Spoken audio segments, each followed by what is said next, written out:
잠시 뒤 조여셉 목사와 함께하는 구속사 이야기가 방송됩니다.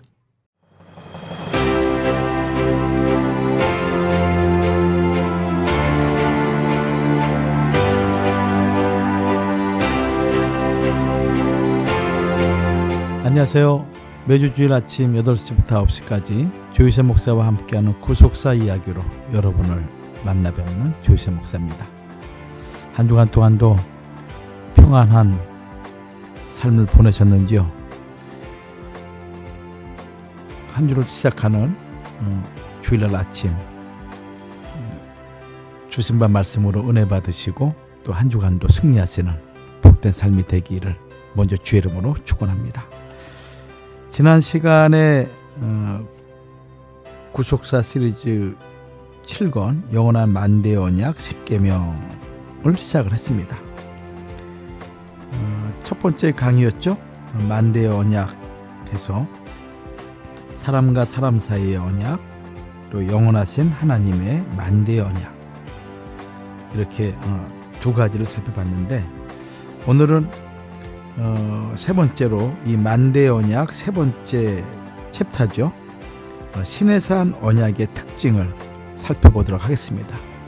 왜냐하면 이 10계명은 시내산 언약과 뗄래야 뗄 수 없는 가장 중요한 내용이기 때문에 시내산 언약의 특징을 우리가 사전적으로 살펴보고 이후로 계속적으로 이 시내산 언약의 구속사적인 의미, 또 이 시내산 언약은 그 당시 언약으로 끝나는 것이 아니라 계속적으로 확증되고 확증되어야 할 언약으로 이제 발전되어 나가는데 그런 내용들을 순차적으로 살펴보도록 하겠습니다.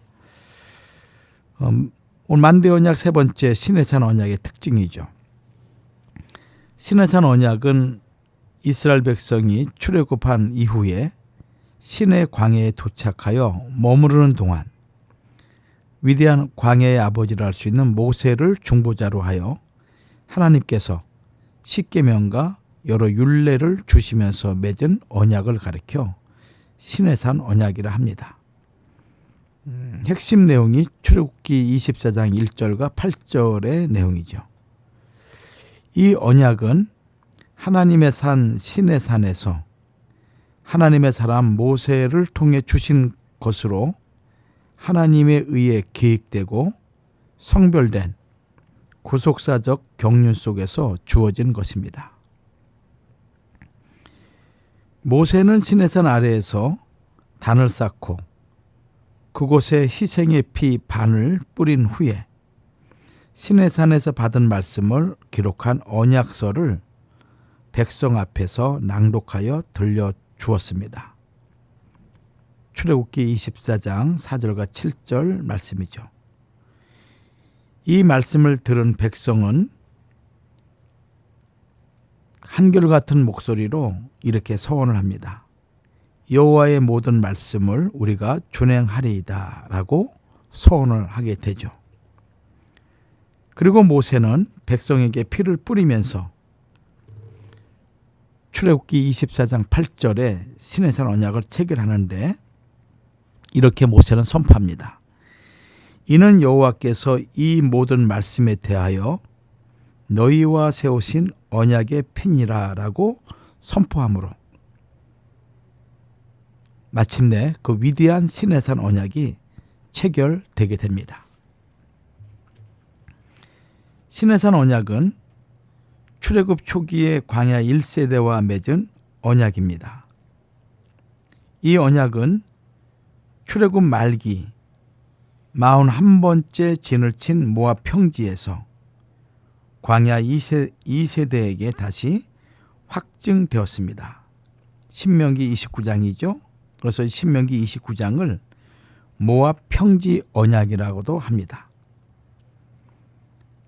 시내산 언약은 이스라엘 백성을 공식적인 언약 백성으로 삼은 언약이며 구속사적으로 매우 중요한 언약입니다.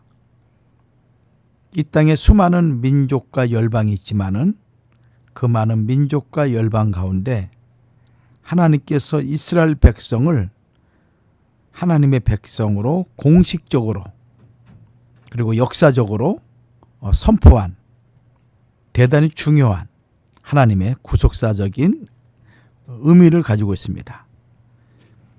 이스라엘 백성은 출애굽한 지 45일째 되던 날에 시내 광야에 도착을 했다고 출애굽기 19장 1절은 말씀하고 있습니다. 그리고 하나님께서는 시내산에서 모세를 중재자로 세워 이스라엘 백성과 언약을 맺으셨습니다.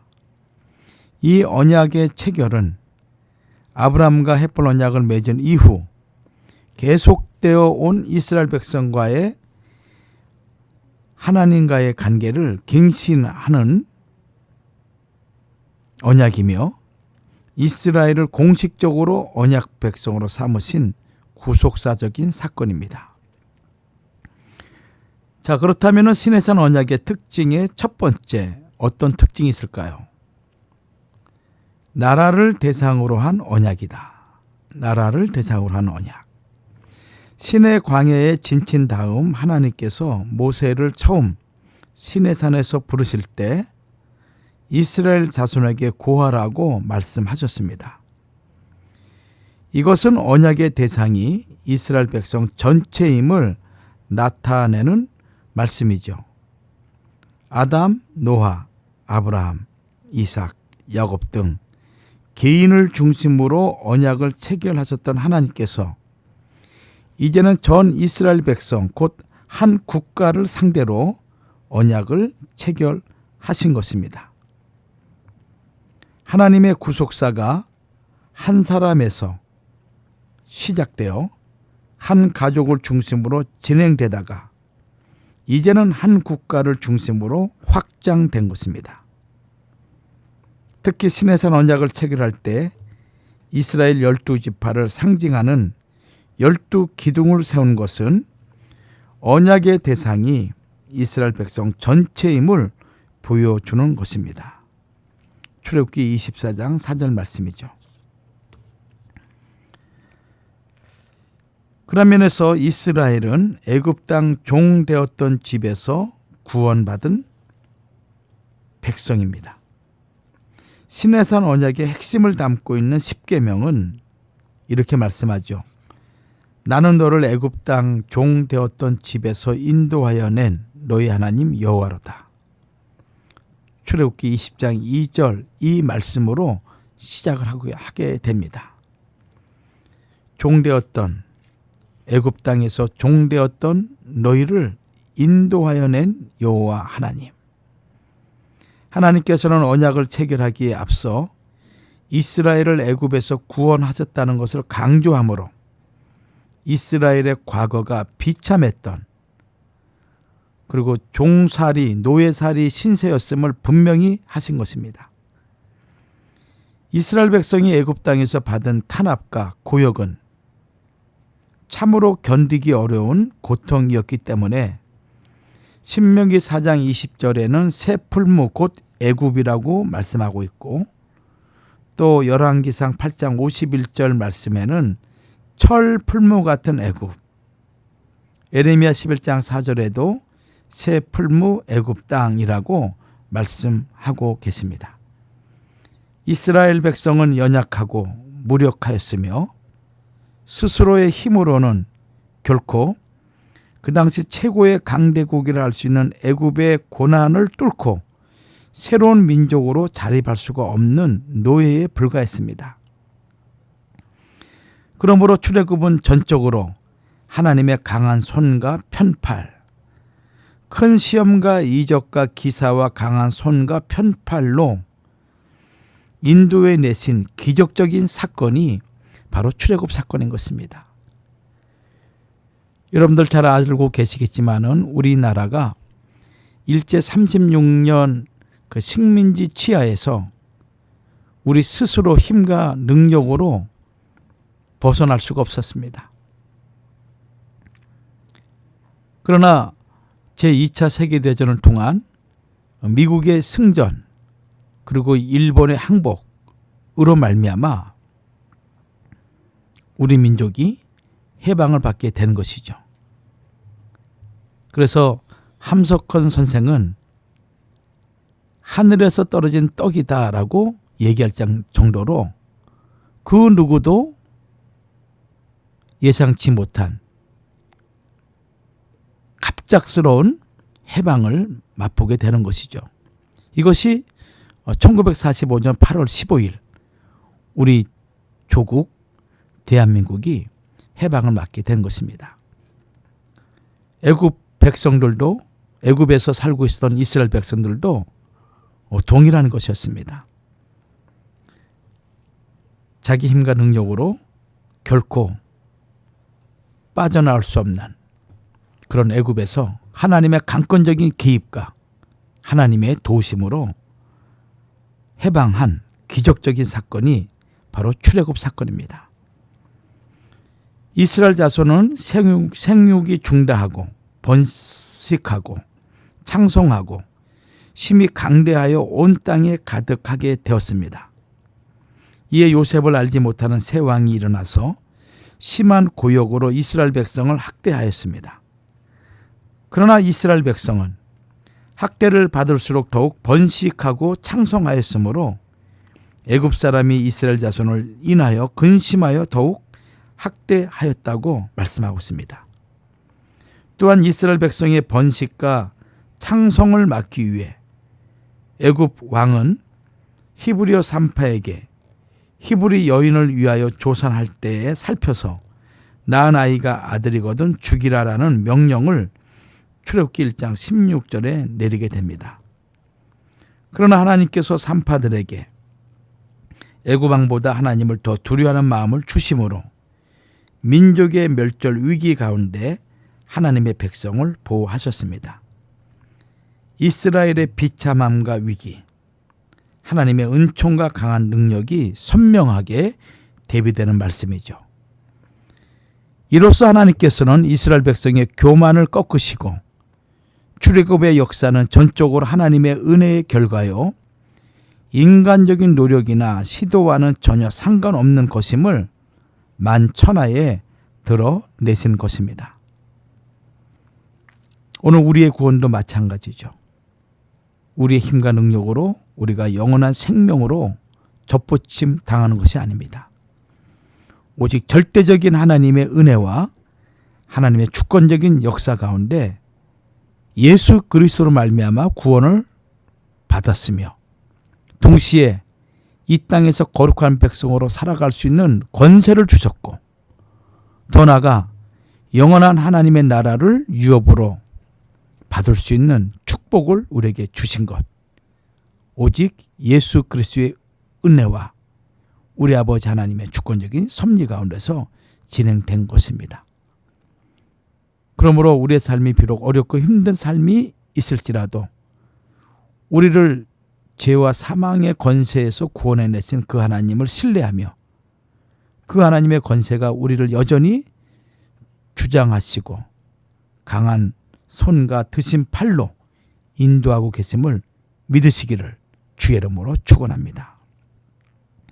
하나님께서 시내산에서 이스라엘과 언약을 체결해 주실 때 이스라엘은 그에 합당한 수고도 없었고 의로움도 전혀 갖추지 못했습니다. 그러나 긍휼이 한없으신 하나님의 눈여겨보심을 받기 전 이스라엘은 들에 버려진 갓난 아이와 같이 연약하고 가련한 민족이었는데 이러한 이스라엘의 출애굽은 참으로 하나님의 무한한 자비와 은혜 그 자체였습니다. 우리도 죄와 사망의 권세 아래 영원한 사망을 향해 달려가는 존재였지만 독생자 예수 그리스도를 통해 비로소 영원한 생명을 허락받고 또 하나님을 아버지라 부를 수 있는 양자의 자격을 부여받았다고 로마서 8장 15절과 갈라디아 4장 6절은 말씀하고 있습니다. 이것은 하나님의 깊고 무한한 돌보심이요 은혜로 주시는 온전한 사랑이며 자격을 따지지 않고 베풀어 주시는 무조건적인 하나님의 사랑이었습니다. 이스라엘은 아브라함과 언약이 성취되어 세워진 큰 나라였습니다. 시내산 언약은 출애굽기 2장 24절에서 하나님이 그 고통 소리를 들으시고 아브라함과 이삭과 야곱에게 세운 그 언약을 기억하심으로 맺어진 언약입니다. 출애굽기 6장 5절에서도 이제 애굽 사람이 종을 삼은 이스라엘 자손의 신음을 듣고 나의 언약을 기억하노라 라고 말씀하고 있습니다. 출애굽의 역사는 우연한 사건이 아니요 이스라엘의 노력에 의한 것도 아니며 하나님께서 그 조상 아브라함과 이삭과 야곱에게 맹세하신 언약의 성취였던 것입니다. 그것은 처음부터 언약에 신실하신 하나님의 역사로만 가능한 일이었습니다. 이제 이스라엘 백성은 그 수에 있어서 어느덧 하나님께서 아브라함에게 언약하셨던 말씀대로 큰 민족이 되었습니다. 출애굽기 1장 7절에서 이스라엘 자손은 생육이 중다하고 번식하고 창성하고 심히 강대하여 온 땅에 가득하게 되었더라라고 말씀하고 있습니다. 그들은 숫자적으로만 많을 뿐 아니라 심히 강하였습니다. 애굽왕 바로가 출애굽기 1장 9절에 이 백성 이스라엘 자손이 우리보다 많고 강하도다라고 말한 것과 같이 그들은 오직 하나님의 언약대로 강대한 나라가 되었던 것입니다. 저들은 더 이상 애굽의 압제로부터 탈출하는 데만 급급한 그런 나약한 노예 민족이 아니죠. 오히려 이제 하나님의 언약을 믿고 항오를 이루며 행진하는 여호와의 군대, 곧 당당한 정복자로 성장한 것입니다. 바로 이것이 이스라엘 백성들이 출애굽할 때의 모습인 것이죠. 두 번째 시내산 언약의 특징이 하나님께서 직접 전 백성에게 음성을 들려주신 언약입니다. 모세에게만, 특별한 지도자에게만 들려주신 것이 아니라 언약 백성 전체에게 하나님의 음성을 생생하게 들려주신 언약이 시내산 언약입니다. 시내산 언약은 하나님께서 불 가운데서 전 백성에게 직접 선포하신 언약이라고 출애굽기 20장 1절에서 19절, 신명기 5장 4절, 또 23절과 24절에 말씀하고 있습니다. 이러한 언약은 인류의 역사가 있어온 이래로 한 번도 없었던 최초의 언약이었습니다. 신명기 4장 32절과 33절에서는 이런 큰 일이 있었느냐, 이런 일을 들은 적이 있었느냐, 어떤 국민이 불 가운데서 말씀하시는 하나님의 음성을 너처럼 듣고 생존하였었느냐라고 3번씩이나 묻고 있습니다. 그 대답은 시간적으로 하나님이 사람을 세상에 창조하신 날부터 지금까지 이런 일이 없었고, 공간적으로는 하늘 이 끝에서 저 끝까지 아무 데도 없었다는 것을 말씀하고 있는 것입니다. 참으로 놀라운 사건이죠. 시간적으로나 공간적으로나. 태고부터 지금까지, 그리고 이 땅 저 끝에서 저 끝까지 아무 장소, 아무 백성, 그 누구에게도 이런 일이 없었다는 것입니다. 이스라엘처럼 하나님의 음성을 직접 들은 백성은 없었고, 또 그렇게 하나님의 음성을 듣고도 생존한 국민은 없었습니다. 참으로 시내산 언약은 하나님께서 전 백성에게 들려주신 세계 최초의 언약이었습니다. 그래서 신명기 4장 8절에 오늘 내가 너희에게 선포하는 이 율법과 같이 그 규례와 법도가 공의로운 큰 나라가 어디 있느냐라고 말씀하고 있으며, 시편 147편 19절과 20절에서도 저가 그 말씀을 야곱에게 보이시며 그 율례와 규례를 이스라엘에게 보이시는도다. 아무 나라에게도 이같이 행치 아니하셨나니 저희는 그 규례를 알지 못하였도다. 할렐루야라고 노래하고 있는 것입니다. 참 대단한 축복된 나라죠. 이스라엘 민족은.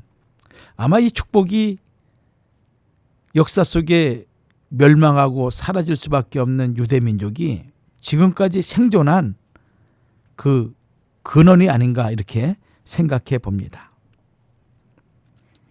세 번째 특징은 기록으로 구체화된 최초의 언약입니다. 기록으로 구체화된 최초의 언약. 시내산 언약의 뚜렷한 특징은 처음으로 하나님의 언약이 기록되어 구체화되었다는 사실입니다. 십계명은 두 돌판에 새겨졌습니다. 처음에는 하나님께서 돌판을 직접 만드시고 그 돌판에 친히 손으로 기록하셨습니다. 출애굽기 32장 16절에서 그 판은 하나님이 만드신 것이요 글자는 하나님이 쓰셔서 판에 새기신 것이더라 라고 말씀하고 있으며, 신명기 9장 10절에서도 그 판의 글은 하나님이 친수로 기록하신 것이요 라고 말씀하고 있습니다. 하나님께서 친수로 기록하셨다는 표현은 그만큼 하나님께서 시내산 언약을 귀하고 소중하게 생각하셨다는 증거인 것입니다. 모세가 이처럼 귀하고 소중한 증거의 두 돌판을 시내산에서 40주야를 금식하며 기도한 후에 하나님께 받아서 들고 내려오는데, 모세의 내려옴이 더딤을 보고 산 아래 이스라엘 백성은 금송아지를 만들고 숭배하였습니다. 출애굽기 32장 1절과 6절이죠. 이것을 보고 대노한 모세는 두 돌판을 산 아래로 던져서 깨트렸습니다. 그리고 모세가 그들의 만든 송아지를 가져 불살라 부수어 가루를 만들어 물에 뿌려 이스라엘 자손에게 마시게 하였다고 출애굽기 32장 20절을 말씀하고 있습니다. 이어 모세가 누구든지 여호와의 편에 있는 자는 내게로 나오라 하매, 네 지파가 여호와의 편에 서서 허리에 칼을 차고 진 이문에서 저문까지 왕래하며 방자한 백성 가운데 3,000명 가량을 도륙하였습니다. 이튿날 모세는 백성의 죄를 속하기 위하여 다시 시내산 위로 올라가 40일 중보 기도를 올렸고, 산 밑으로 내려와 진 밖에 해막을 치고 죄인을 위해 또 기도를 올렸습니다. 그 후에 모세는 직접 돌판 둘을 처음 것과 같이 깎아 만들어 가지고 시내산에 올랐고, 하나님께서는 그 돌판의 양면 이편 저편에 십계명을 다시 친수로 기록해 주신 것입니다. 하나님께서는 또 여러 가지 율례를 주셨습니다. 출애굽기 24장 4절에서 모세가 여호와의 모든 말씀을 기록하고 라고 말씀하고 있으며, 또 출애굽기 24장 7절에서 모세가 언약서를 가져 백성에게 낭독했다고 말씀하고 있습니다. 하나님의 언약이 언약서에 기록되었을 뿐 아니라 그 분량이 많은 것도 이전에 볼 수 없었던 큰 은혜입니다. 하나님의 언약이 돌판에 새겨지고 언약서에 기록되었다 함은 그 언약이 만대까지 영원히 보존되어야 한다는 것을 우리에게 말씀하고 있는 것이죠. 훗날 이 히스기야 왕이 아수르와 싸우기 위하여 하나님과의 언약을 저버리고 애굽과 동맹을 체결했을 때 하나님께서는 반드시 그것에 대한 심판이 있을 것이라고 이사야 30장 1절과 7절에 경고하셨습니다. 그리고 그 경고의 말씀을 서판과 책에 기록하여 후세까지 보존하라고 명령하셨습니다. 이사야 30장 8절에서 이제 가서 백성 앞에서 서판에 기록하며 책에 써서 후세의 영령이 있게 하라라고 말씀하고 있습니다. 표준 세번역 성경에서는 이제 너는 가서 유다 백성이 어떤 백성인지를 백성 앞에 있는 서판 앞에 새기고 책에 기록하여서 오고 오는 날에 영원한 증거가 되게 하여라 라고 번역을 하였습니다. 이렇게 서판, 나무판이죠. 서판에 새긴 것도 후세까지 보존되어 영원한 증거가 된다면 돌판에 기록된 말씀은 더욱 영원 무궁토록 보존되는 것입니다. 자, 잠시 후에 다시 이 시내산 언약의 특징 구체적으로 살펴보도록 하겠습니다.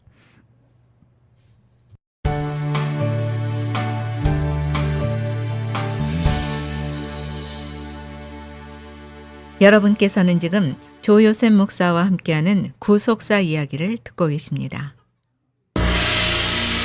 제중한의원이 아로마센터 1층으로 새롭게 단장하며 확장 이전을 하였습니다. 한국에서의 명성 그대로 한약 잘 짓는 현대판 대장금이 진료하는 제중한의원. 각종 통증, 중풍, 비만, 부인과 질환에 특효가 있습니다. LA 유일 금친한의원 제중한의원. 일반 건강보험, 오바마 보험, 교통, 상해보험, 메디케어, HMO도 취급합니다. 윌셔와 세라노 213-263-2803, 213-263-2803, 제중한의원. 온 가족이 갈 수 있는 편리하고 편안한 병원 베델 패밀리 메디컬 그룹은 예방접종, 체크업, 의사 방문까지 여러분의 필요에 정성을 다합니다. 메디케어, PPO, HMO 등 많은 보험을 취급하며 한국말, 영어, 간단한 스페니쉬 가능합니다. 베델 패밀리 메디컬 그룹 720 노스하버 블러바드 스윗 B 플러튼에 있습니다. 714-526-2364 714-782-7700 페차한가 리조트앤카지노가 불후의 명곡 복면가왕의 히어로 정동아와 벤의 공동 콘서트를 11월 16일, 17일에 개최합니다. 부활의 최장수 보컬이자 뮤지컬계의 황태자 정동아와 리틀 이선희로 불리는 벤의 폭발적인 무대가 찾아옵니다. 목소리가 지문인 두 가수의 환상적인 하모니와 가창력을 직접 확인하세요. 티켓을 구매하시려면 서둘러 714-443-3500번으로 전화주세요. 페차한가 리조트앤카지노에 오셔서 차원이 다른 엔터테인먼트를 경험해보세요. 즐거움과 품격이 만나는 곳 팔라카스노 스파 리조트로 놀러오세요. 2200개가 넘는 슬롯과 비디오 포커 머신, 그리고 블랙잭부터 바카라까지 80개의 테이블 게임들이 여러분에게 더할 수 없는 즐거움을 선사합니다.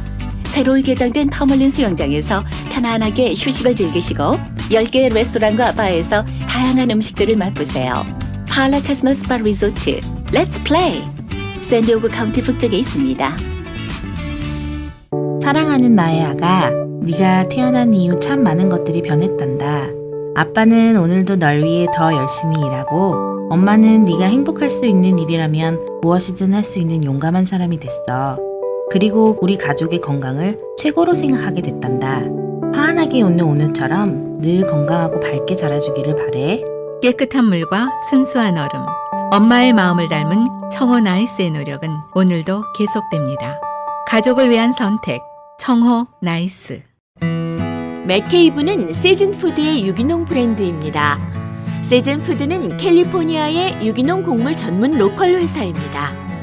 세즌푸드는 엘센트로에 있는 유기농 맥케이브 농장에서 건강한 유기농 채소들을 재배해 태양 건조한 건체류를 직접 생산하고 있습니다. 건강한 맥케이브 유기농 곡물을 착한 가격으로 즐기세요. 가까운 로컬 마켓에서 구매하실 수 있습니다. 천년 동안 전해 내려오는 수천 년을 이어갈 우리 민족의 자랑스러운 유산 문배술. 문배술의 생명인 문배향이 가득한 묵넘김. 일체의 첨가물이 없는 깨끗함의 절정. 진하게 가슴에 남는 향. 중요 무형문화재 86가호로 지정된 문배술은 우리나라 고유의 문화유산입니다. 한국 대형마켓, 호텔, 유명식당에서 인기 있는 한국인의 대표 명주 문배술. 이제 미국에도 있습니다. 문배술. 지금 여러분께서는 조요셉 목사와 함께하는 구속사 이야기를 듣고 계십니다. 조요셉 목사와 함께하는 구속사 이야기는 매주 일요일 오전 8시 1시간 동안 방송됩니다.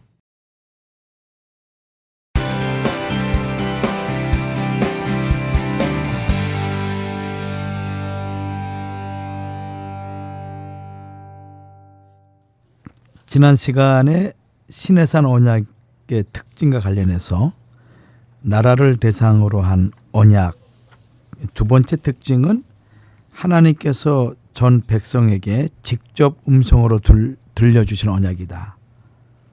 세 번째는 기록으로 구체화된 최초의 언약, 하나님께서 친히 하나님의 손으로 기록한 언약이다라는 세 가지의 내용을 살펴봤습니다. 계속해서 네 번째 특징 살펴보도록 하죠. 언약의 땅에서 지킬 실천적 언약, 이것이 네 번째 시내산 언약의 특징입니다. 언약의 땅에서 지킬 실천적 언약이다. 이스라엘이 시내산에서 곧 들어갈 땅은 가나안 땅이었습니다. 시내산 언약을 통하여 땅에 대한 약속이 구체화되는 것은 이제 가나안 입성이 임박하였음을 보여주고 있는 것입니다. 이 가나안 땅의 지리적인 위치는 요단강 서쪽 전 지역을 가리키는데 성경에서 단에서 부엘세바까지라고 사사기 20장 1절 말씀이나 또 사무엘상 3장 20절에는 말씀하고 있습니다.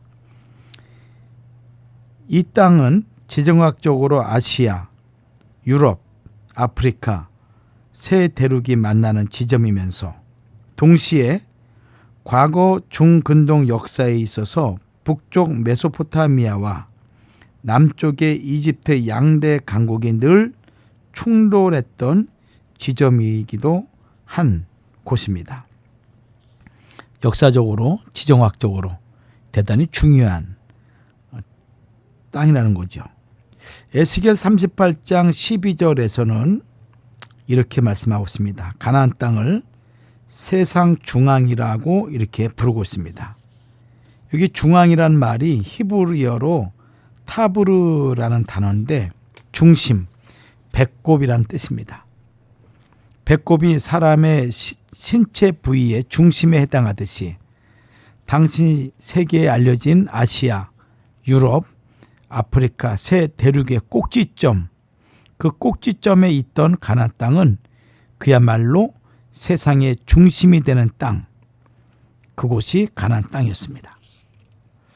이 가나안 땅을 약속의 땅이라고 그러죠. 가나안은 아브라함과의 약속을 통해서 하나님이 주신 땅입니다. 하나님께서는 아브라함에게 눈을 들어 동서남북을 바라보라고 하시면서 보이는 땅을 내가 너와 내 자손에게 주리니 영원히 이르리라 라고 창세기 13장 14절과 15절을 말씀하고 있습니다. 가나안 땅이 열조에게 언약으로 주신 땅이라는 사실은 신구약 성경에서 각 시대마다 거듭거듭 기록되어 있습니다.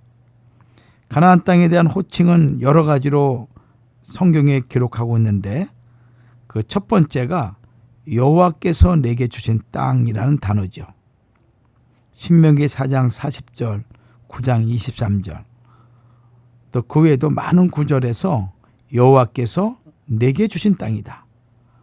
또 두 번째는 여호와께서 기업으로 주신 땅이다라고 말씀하고 있습니다. 이 땅을 가리켜서 세 번째는 여호와의 땅, 네 번째는 아름다운 땅, 다섯 번째는 기름진 땅, 여섯 번째는 젖과 꿀이 흐르는 땅이다.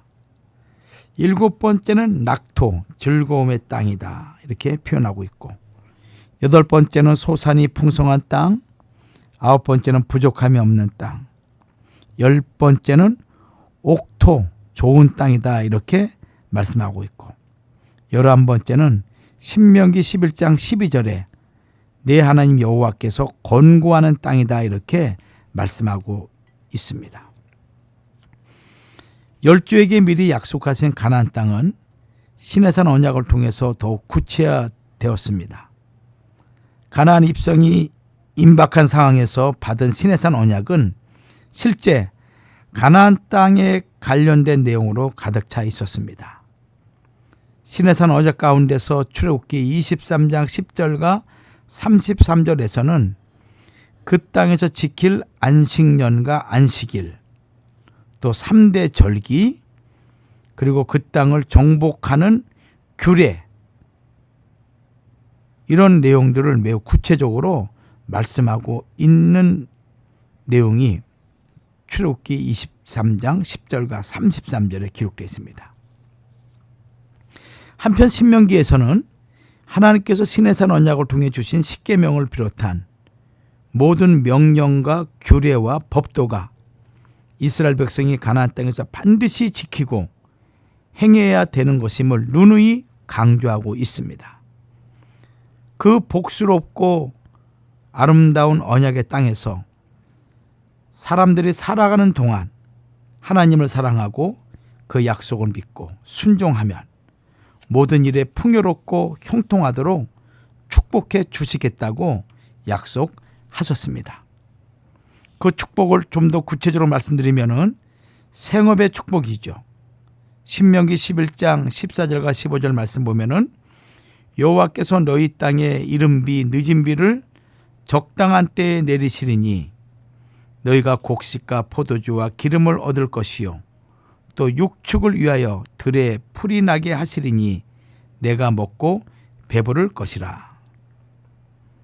또 두 번째 축복은 심히 번성하는 축복이라고 신명기 8장 1절과 신명기 6장 3절은 말씀하고 있습니다. 신명기 6장 3절에 이스라엘아 듣고 삼가 그것을 행하라. 그리하면 내가 복을 얻고 내 열주의 하나님 여호와께서 내게 허락하신과 같이 젖과 꿀이 흐르는 땅에서 너의 수요가 심히 번성하리라. 이렇게 말씀하고 있습니다.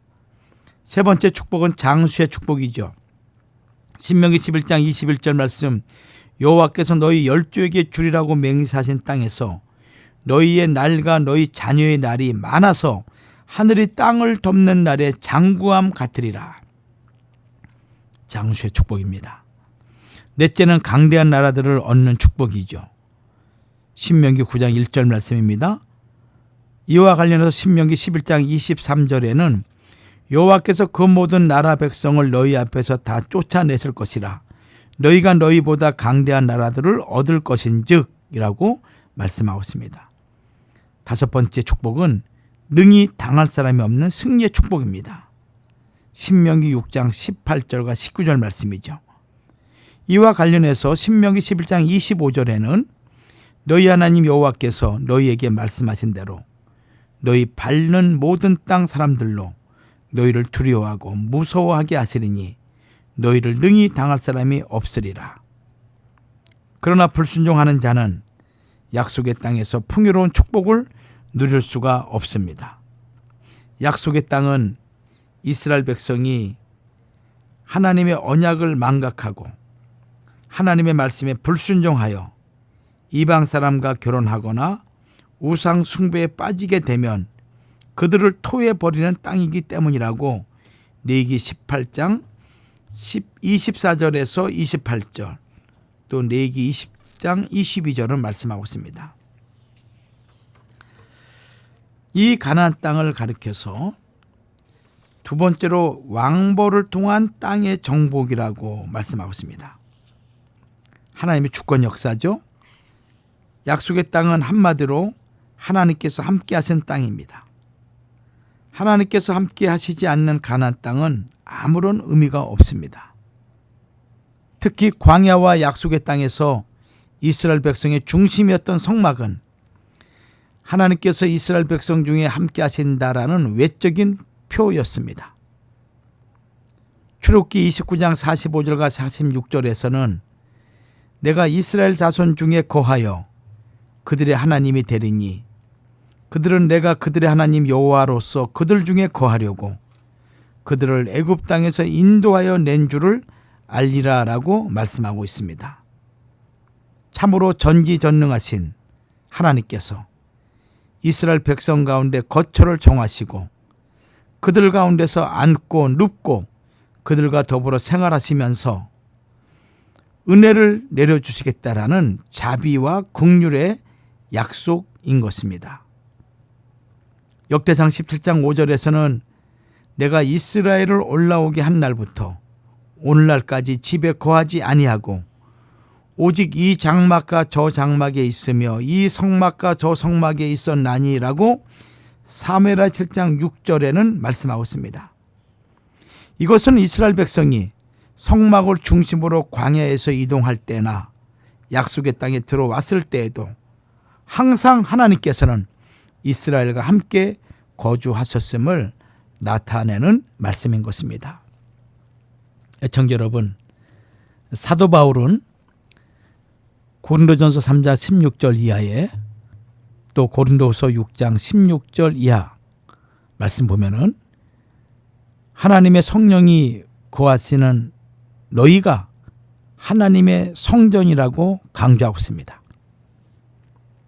이 말씀은 하나님은 우리 눈에 보이지 않지만은 영이신 하나님이 우리 안에 좌정하시고 내주하시고 우리와 함께하고 계심을 말씀하고 있는 너무 확실한 말씀이죠. 그 옛날 이스라엘 백성이 광야 노정에 성막을 중심으로 함께 거주하듯이 오늘 하나님이 우리 가운데, 우리 안에, 우리와 함께 거주하고 있다는 것을 강조하는 말씀입니다.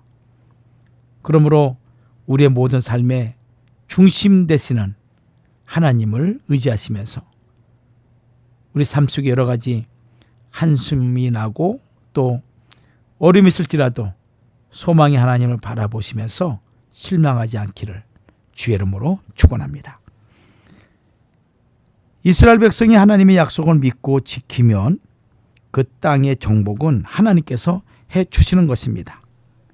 그래서 하나님께서는 가데스 바네아에서 모세를 통하여 이렇게 말씀하셨습니다.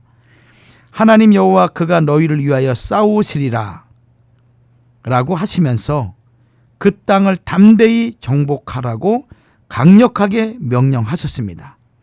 신명기 9장 23절 말씀이죠.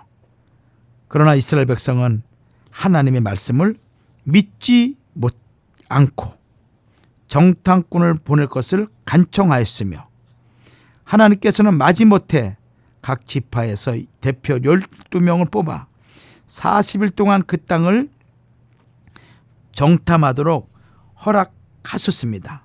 신명기 1장 19절과 23절 말씀이죠. 또 민수기 13장 1절과 25절 말씀입니다. 그러나 약속의 땅 가나안을 보고 돌아온 10명의 정탐꾼은 그 땅을 악평하였습니다.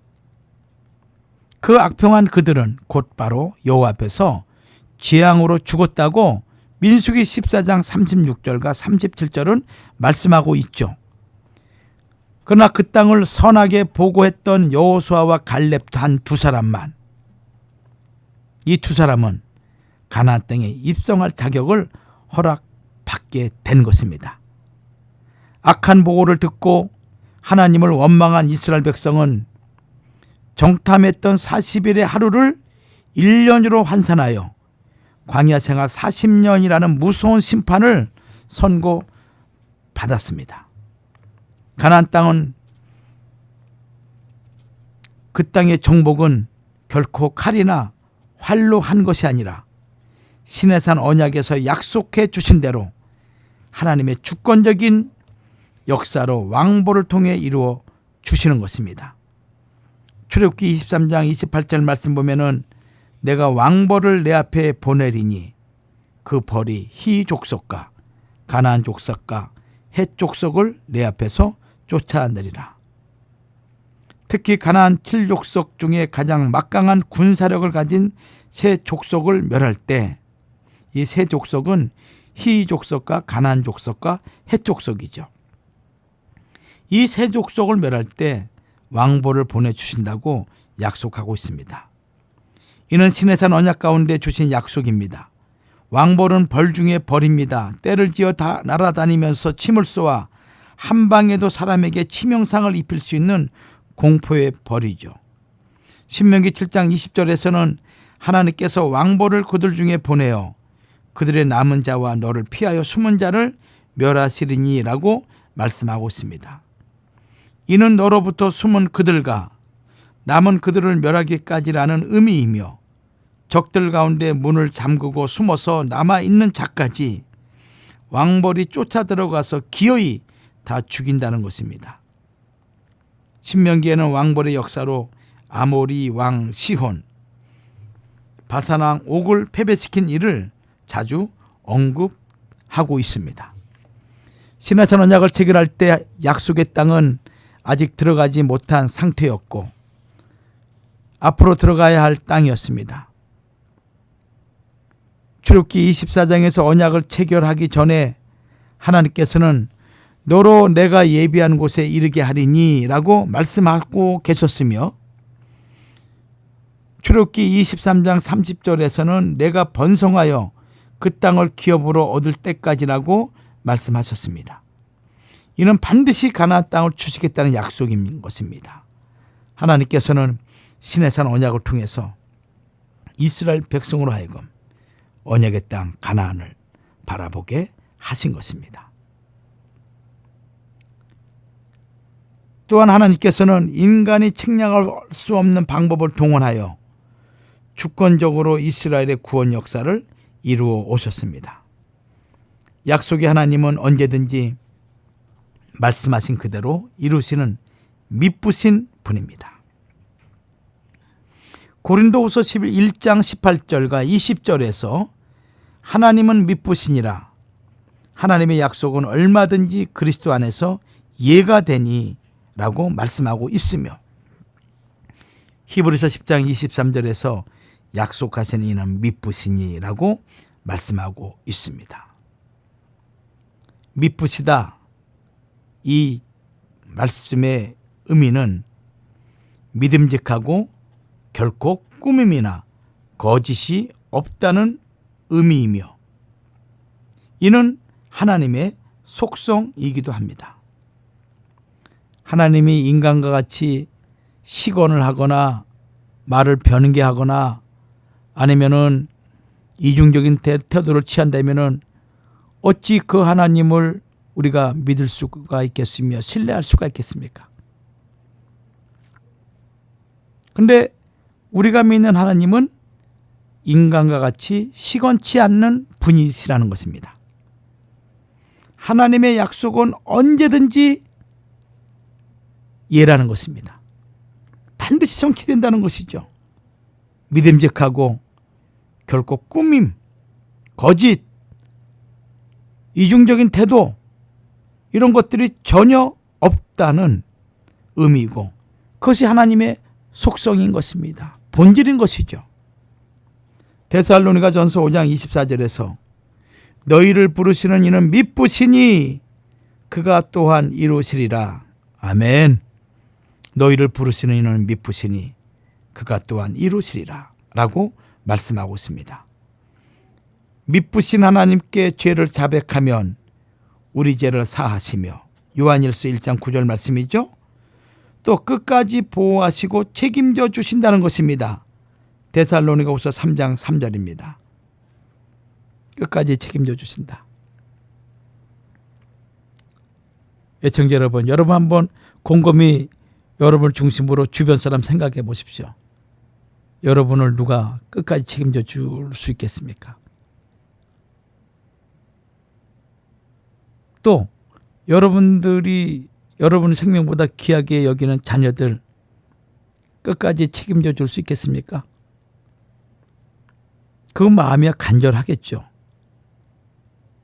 그러나 능력이 제한되어 있고 또 힘이 한계가 있고 생각이 미치지 못할 때는 마음은 원이로되 할 수가 없는 것입니다. 사람은 도울 힘이 없는 거죠. 돕다 안 되면 포기하게 되는 것이 사람인 것입니다. 그러나 애청자 여러분, 하나님은 그런 분이 아니십니다. 하나님은 무한하시고 전능하시고 모든 것에 모든 것 되시는 하나님. 인생의 아픔과 고민과 근심이 무엇인지 애통하고 통곡하는 그 근본적인 것이 무엇인지 아시는 분이 하나님이시죠. 동시에 우리를 도울 만한 충분한 힘과 능력이 되신 분입니다. 그러므로 내 주위에 아무도 없다라고 절대 낙심하거나 포기하지 말고 지금도 나와 함께 내주하시는 그 하나님에게, 미쁘신 하나님에게 여러분들이 기도하고 매달리게 되면 반드시 지금까지 보지 못한 새로운 길로 여러분들을 인도하실 것입니다.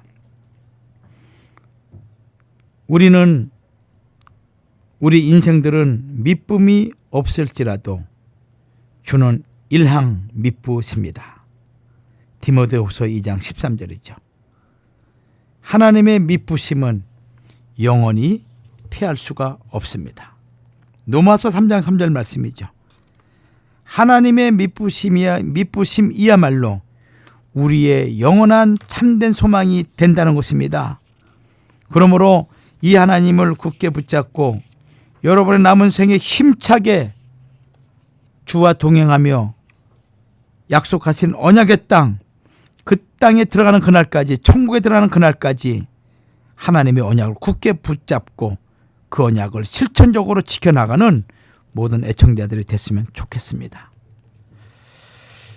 오늘은 조금 일찍 끝내야 될 것 같습니다.